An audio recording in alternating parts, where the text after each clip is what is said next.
Everywhere you go, tragically, everyone is stressed. Everyone is worried. So many people come and they say, I'm afraid to embark on this new venture. What if it fails? I'm worried about this. I'm stressed about that. So many people are having to take pills to fall asleep at night. And tragically, we've started actually to believe that this is natural.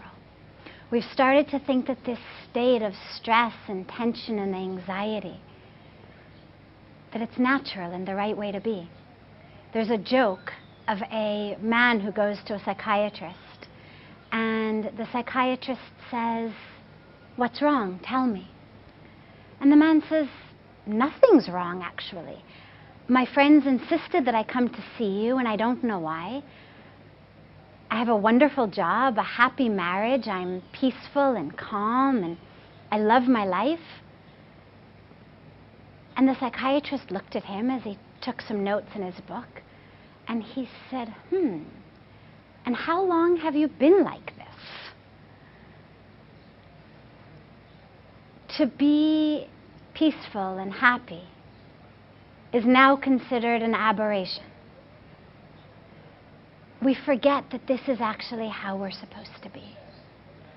In the Bhagavad Gita, Lord Krishna gave one of the most beautiful and one of the most important messages to Arjuna. The message was the message of Abhayam, fearlessness. Bhagwan Krishna told Arjuna, stand up, be fearless. I'm always with you. There's nothing to worry about.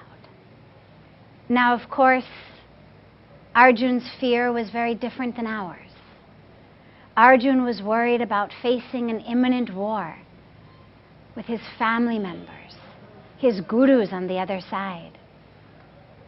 And our stress, we're stressed about everything. We have more than our parents or grandparents. Our children will have more than we do.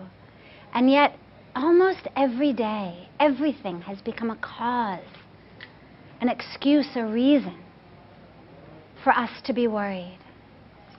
And the tragic aspect of it is that this stress, this tension, this worry paralyzes us. It holds us in its grip, and it absolutely prevents us from being able to move forward on our spiritual path. I remember when I first came to India, and I had been here for the first 3 or 4 months, and when I went back to USA, I went to visit my grandmother.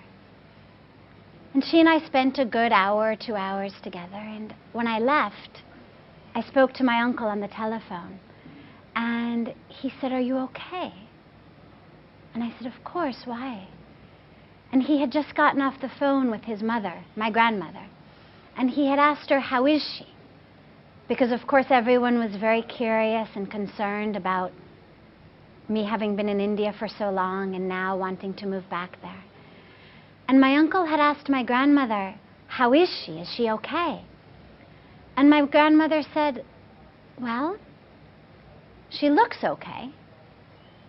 And my uncle said, "What do you mean she looks okay?" To him it meant something must seriously be wrong. And my grandmother said, "Well, she looked all right." And my uncle said, "But what do you mean? What was wrong?" And my grandmother was quiet, and she said, "Well, she just was happy all the time." If I had spent the 2 hours looking at my watch every 2 minutes, if I had been full of worry and concern and fear about my life, my grandmother would have thought that was natural and normal.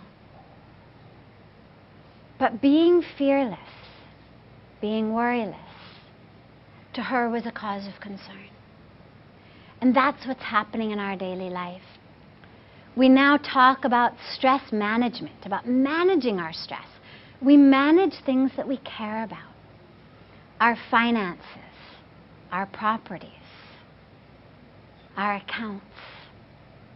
And now stress has become such an inherent, such a valuable part of our life that we have to manage it as well. But no, it's not the way to be. Our natural state is a state of fearlessness. Look at a child. No matter what happens around that child, if the child is in the mother's arms, it's fearless. It knows my mother is here. There could be gunshots all around, masked bandits, it doesn't matter. If the child is in the mother's arms, he's peaceful. There's a wonderful story of a young boy on a boat, and the boat is about to capsize, and everybody's on the deck screaming and crying and putting on life preservers. And in the midst of it is this young boy sitting very peacefully. And someone says, "What's wrong? Don't you know you're going to die?" And he says, "My mother's over there. She'll take care of everything." If a child can have that much faith in the mere presence of their biological mother, we are being carried, we're being held in the arms and the lap of the Divine Mother. That's the kind of fearlessness, the kind of faith that we need to have in our lives. The awareness, as the child does, that I'm in my mother's lap. I'm being carried. I'm in my mother's arms.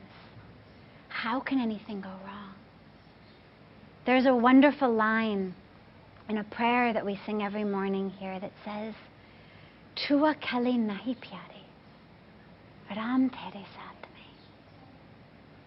God is always with you. There's nothing to worry about, nothing to fear.